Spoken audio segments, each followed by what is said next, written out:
In Acts chapter 9, we see the conversion of Saul.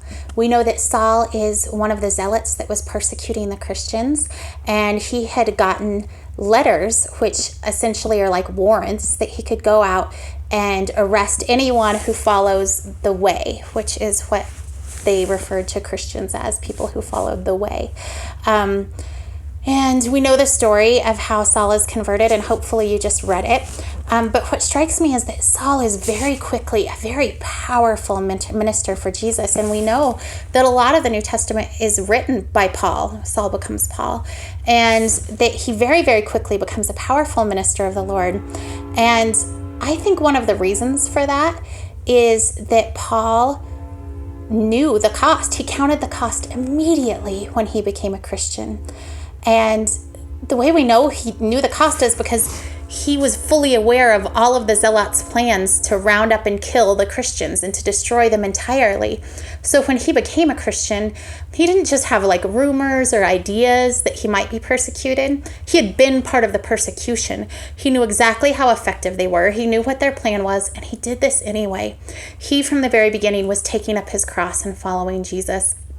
He counted the cost that he could be arrested, that he could be killed, and almost immediately they come after him to try to kill him, and he does this anyway.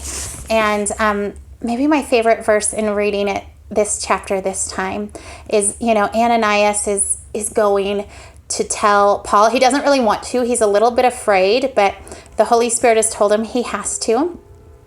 And in Acts 9, verse 16, this is what the Lord has said to Ananias. He says about Paul, I will show him how much he must suffer for my name. I think it's just a powerful verse that this was the Lord's calling to Paul. It was come and suffer for my name. I think that a lot of times we take on Jesus as a way to have a good life, a better life, a joyful life, a blessed life. But here, as the Lord calls Saul and transforms him into Paul, he's saying, I'll show him how much he must suffer for my name. That is what he's called into, not a blessed life, not an easy life, not a fulfilling or satisfying life, but a life of suffering. And I think it's the fact that Paul understands that right from the get-go that allows him to minister so powerfully, to immediately start healing people. He raises a woman from the dead by the end of Acts chapter 9. It's a fairly incredible turnaround, and I think that that's a piece of it.